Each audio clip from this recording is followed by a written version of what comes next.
আসসালামু আলাইকুম, spicy and dessert চ্যানেলে আপনাদেরকে স্বাগত। আজকে আমি আপনাদের তৈরি করে দেখাবো রমজান স্পেশাল ছোলা ভুনা বা বুট ভুনা। রমজান মাসের ইফতার ছোলা ছাড়া যেন অসম্পূর্ণ থেকে যায়। আমার রেসিপি অনুসরণ করে ছোলা ভুনা করলে ছোলা কালোও হবে না এবং দেখতে মাখো মাখো হবে। অনেকভাবেই তো ছোলা রান্না করে খেয়েছেন। আমার রেসিপি অনুযায়ী একবার হলেও রান্না করে দেখুন, আপনার মনের মতো ছোলা ভুনার স্বাদ পেয়ে যাবেন। এখানে আমি ছোলা নিচ্ছি 1 কাপ। এখন ছোলায় পর্যাপ্ত পানি দিয়ে কমপক্ষে 7 থেকে 8 ঘন্টার জন্য ভিজিয়ে রাখবো। ফিরে এলাম 8 ঘন্টা পর। দেখুন ছোলা ফুলে প্রায় ডাবল হয়ে গিয়েছে। এখন ছোলা 4-5 বার পর্যাপ্ত পানি দিয়ে ধুয়ে পরিষ্কার করে নেব। এ পর্যায়ে ছোলা সিদ্ধ করার জন্য প্যানে ছোলা দিয়ে 3 কাপ পানি দিয়ে দিচ্ছি। এখন পানিতে 1 চা চামচ লবণ দিয়ে দিচ্ছি আর দিচ্ছি একটি আলু। এখন ঢাকনা দিয়ে ঢেকে ছোলা সিদ্ধ হওয়া পর্যন্ত জাল করব। প্রেসার কুকারে সিদ্ধ করতে চাইলে 7 থেকে 8টি সিটি দিলেই 5 মিনিটেই ছোলা সিদ্ধ হয়ে যাবে। এখন একটি ছোলা 2 নখ দিয়ে ভালোভাবে চাপ দিয়ে দেখব। দেখুন ছোলা সিদ্ধ হওয়ার কারণে চাপ দেওয়ার সাথে সাথে ভেঙে যাচ্ছে। ছোলার কষ ছাড়ার কারণে পানি কালো দেখাচ্ছে। এবার পর্যাপ্ত ঠান্ডা পানি দিয়ে ছোলা পুনরায় ধুয়ে ছোলায় লেগে থাকা অবশিষ্ট কষও ছাড়িয়ে নেব। রমজানে ছোলা প্রতিদিন সিদ্ধ করা কষ্টের একটি কাজ। এজন্য এভাবে বেশি করে ছোলা সিদ্ধ করে বক্স অথবা পলিব্যাগে রেখে চাহিদা মতো ছোলা ভুনা করে খেতে পারবেন। এবার প্যানে 1/2 কাপ পেঁয়াজ কুচি দিয়ে দিচ্ছি। 3টি শুকনো মরিচ ও 2টি তেজপাতা দিয়ে নেড়েচেড়ে পানি শুকিয়ে গেলে পরিমাণ মতো তেল দিয়ে দিচ্ছি।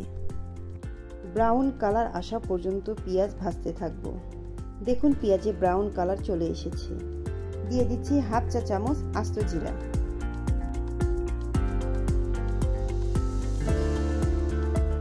এখন 1/2 কাপ পানি দিয়ে দিচ্ছি।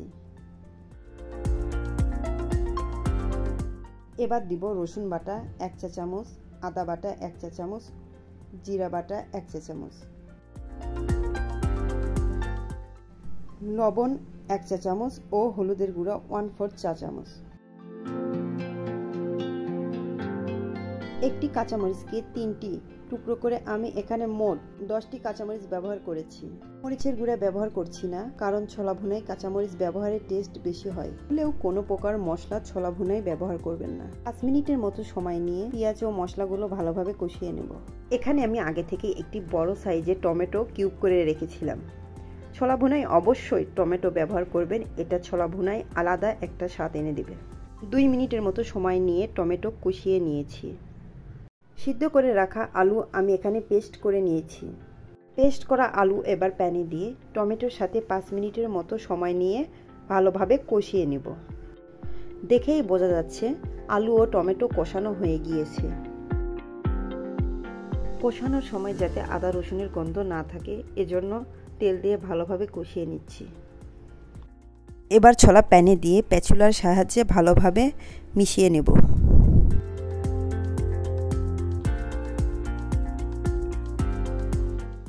ছোলার পানি শুকিয়ে ছোলা মাখো মাখো হয়ে গিয়েছে।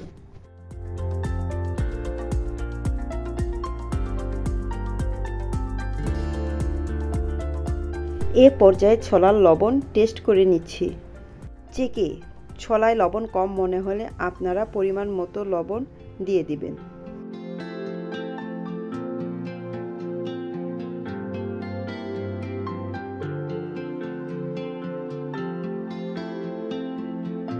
এবার পরিমাণ মতো ধনিয়া পাতা ছোলায় দিয়ে দিচ্ছি।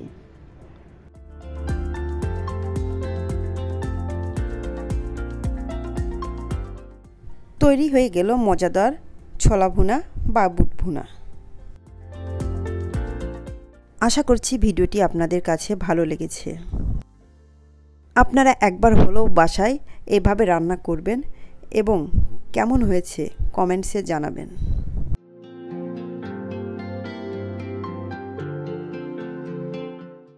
এবার ছোলা ভুনায় পরিমাণ মতো শসা কুচি, পেঁয়াজ বেরেস্তা ও ভাজা জিরার গুঁড়া দিয়ে খাওয়ার জন্য পরিবেশন করুন।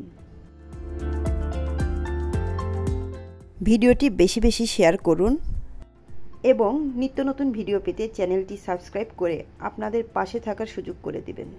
ধন্যবাদ।